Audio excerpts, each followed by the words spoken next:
The galactic survey vessel Threxion drifted through deep space when a strange human-coded signal echoed from the Virex 9 system, a place marked as a death world on all official charts. It was a planet with molten rivers, toxic storms, and unstable tectonics, a world no intelligent species had ever dared to colonize. Commander Eric's Tell, a cautious yet curious Antari, stared at the signal's data. The encryption was old Terran military grade, but modified in ways their decryption AI couldn't fully process. Out of protocol, and against the advice of his science officer, he ordered a course correction. As the Threxion approached Virex 9, they expected wreckage, maybe a crashed human vessel or an abandoned beacon, but instead they found something impossible, a massive energy shield covering a vast portion of the surface, and beneath it, a glowing city. Scanners picked up human life. Not just survivors, but an entire colony, fully functional, emitting energy levels far beyond standard Earth technology. The crew stared in silence. This was not a place to live. Yet the humans were thriving in it. As the stormy clouds raged around the shield dome, one question began to burn in every alien mind on board. What kind of species builds a home inside a nightmare?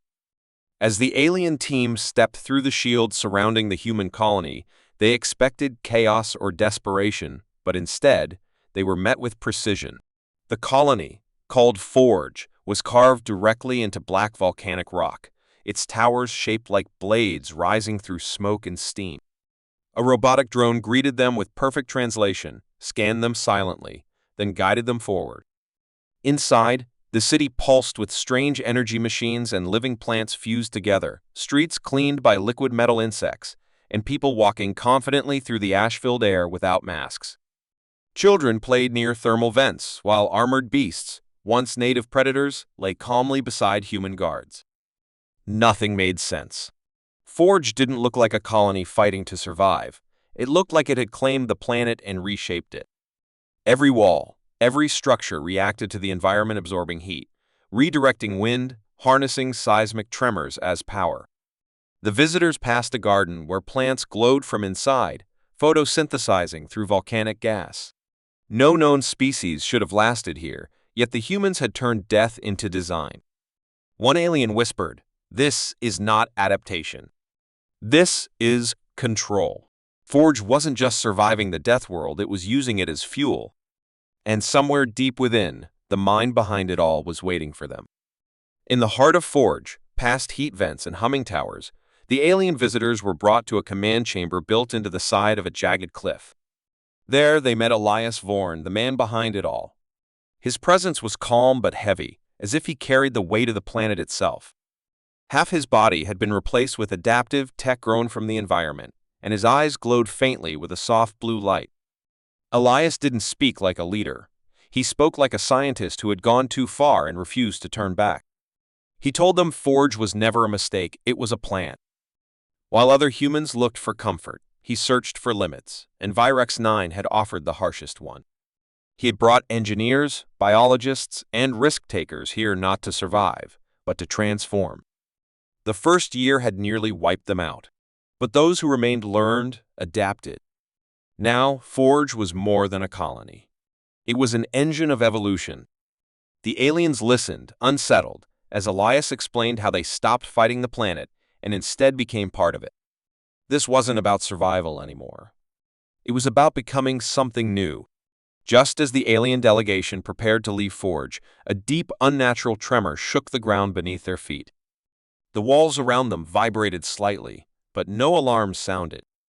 Instead, Elias calmly turned toward a sealed elevator embedded into the rock and gestured for them to follow. As they descended into the depths of the mountain, the temperature rose, and the air grew heavier with pressure and mystery. They reached a vast underground chamber lit by glowing veins of energy pulsing through the stone like living arteries. At the center, resting half-submerged in molten rock, was a creature beyond understanding, massive, ancient, its body covered in natural armor, eyes closed but still radiating power.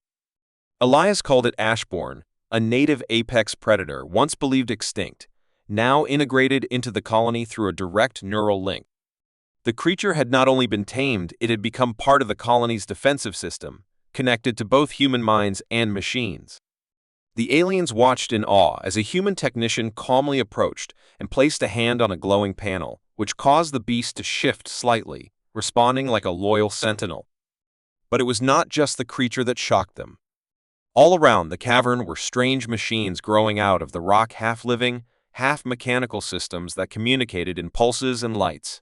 Human DNA had been modified to resist the planet's poisons, their minds enhanced to understand its rhythms, and their tools grown rather than built. Forge was not just using the planet, it was merging with it. The aliens stood in silence, their understanding of humans crumbling. This was no longer a simple colony on a dangerous world. It was something else entirely, something alive, something watching. And deep beneath the stone, that ancient thing was still waking up. As the alien delegation prepared to board their ship, Elias Vorn handed them a crystal encoded with something far beyond simple data. "This is not a threat," he said calmly. "It's a record of what is coming for all of us." The aliens didn't speak. Their minds were still overwhelmed by everything they had seen beneath the surface of Forge. Once aboard their vessel and safely beyond the atmosphere, they inserted the crystal into their systems. What unfolded on the screen was not a weapon, but a revelation. There were detailed plans for colonies on planets with even worse conditions than Virex 9 worlds, with frozen skies, acid rains, and gravity strong enough to crush most life. And yet, humans were preparing to go there, building new bodies, growing cities from native minerals, designing machines that didn't just operate in harsh environments, but thrived in them. The files included genetic maps, evolution logs, artificial intelligence merged with human instincts, and timelines of projects so advanced that their science officers struggled to understand even half of it. It became clear Forge was just the beginning. Humanity had stopped asking where they could live and started asking how far they could push their existence. The alien commanders sat in silence, understanding the message Elias had given them. This was not war. This was transformation. Humanity was no longer bound by the rules of biology or technology. They were rewriting both. The delegation knew they had to report everything, but deep down, they also understood something more frightening. The galaxy had believed it knew what humans were: brave, reckless, adaptable. But what they had witnessed on Forge proved something far greater. Humans were becoming the storm itself. And once the storm spreads, no world will ever look the same again.